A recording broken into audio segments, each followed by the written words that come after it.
Five Nights at Freddy's 2 releases this weekend. Let's get into an early spoiler-free review of the film.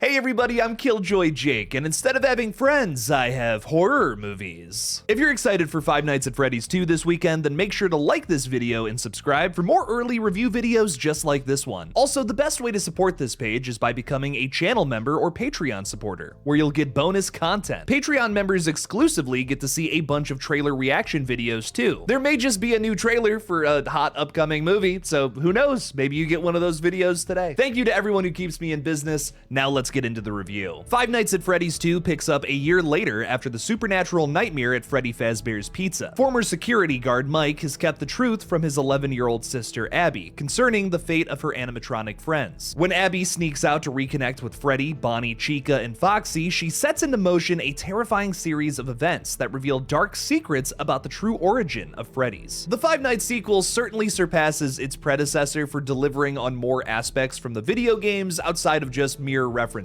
There's a few jump scares and chase sequences that actually had me on the edge of my seat. It's just the right amount of scary to earn the title of gateway horror film, unlike the original. A few things get pretty freaky here, if it's the opening sequence that features Springtrap chasing after a little girl, or the marionette monster that serves as this film's main antagonist. I do have a very serious question for the filmmakers and Five Nights at Freddy's fans out there, however.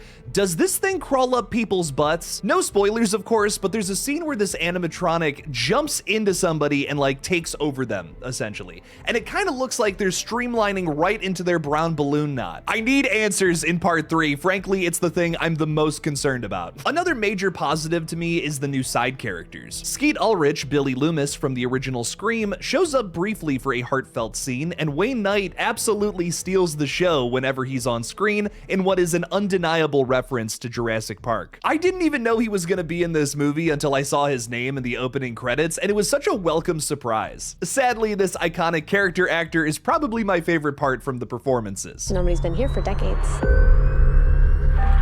Some little girl got murdered here. Although I gotta give this sequel some major props for being a rare continuation that actually bests its original, the film just still doesn't do anything super interesting with its main characters or overall plot. The third act especially just jumps to conclusions and is super incoherent and inconsequential, where decisions that are made don't really make a whole lot of sense. There's dream sequences and big reveals that don't really seem to serve a point, but getting into all of that may be too spoilery for today's video. One thing I will get into, however, is that the film teases a third act setting pretty much the entire time that I thought might have been a bigger set piece, but we only ever cut to it for a gag. It's such a shocking fumble from the writing department. I gotta wonder why Scott Cawthon is the only person writing this movie this time around. Like, there's no way it wasn't in the budget for the sequel to Blumhouse's most profitable horror film of all time to make the third act location a little more interesting. The cool setting that was teased to us the entire movie, that's not even a really big set piece. And also, this is a small nitpick, but it does lend itself to this overall greater issue.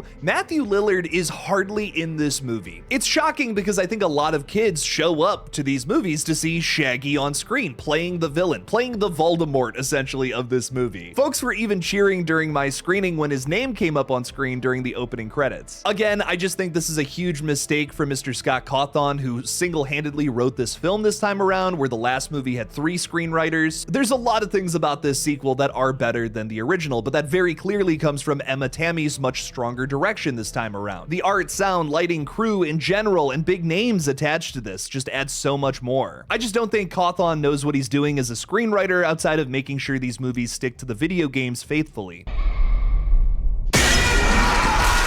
I don't want to rag on these movies too badly though, because I think this sequel achieves what that first movie needed to so badly, becoming a genuine bona fide gateway horror flick. This movie totally floats on nuance, but it is getting kids invested in horror films, and maybe as adults, they'll look into other horror series as well. For instance, a big thing about this movie is that the score sticks in your head long after you view it, which I can't really say that about the plot, but I can absolutely say that about what the Newton brothers contributed to this movie. Da da da. Da, da, da. It's an awesome score. I mean, I would go so far as to say that's one of the best horror movie scores from the 2020s so far. That's high praise, man. The practical effects done by the Jim Henson's Creature Shop are top notch, some of the best practical effects I think I've seen in a modern movie as well. And this movie has a very strong, sinister vibe about it, which is maybe one of my favorite things about a horror movie just in general. Can you create a good atmosphere? Do you have a cool core concept? This movie has all of the ingredients for a great horror flick. Sadly, it's just being written by a sophomoric screenwriter, the guy that created the video game franchise. He's not exactly known for being a screenwriter. Again, I can't crap on these flicks too much, man. They're inspiring a young audience to get excited about horror flicks. I can't help but celebrate something like that as someone who's been a horror fan my entire life. I remember running out of the living room as a little kid when the trailer for Monster House would come on the big screen. It scared the crap out of me. And then as a teenager, I remember sneaking people in to go see Insidious when they weren't old enough to see a PG-13 flick. That movie comes from this same company. Blumhouse, I'm always gonna love you, baby, no matter how bad some of your releases end up being. Shh.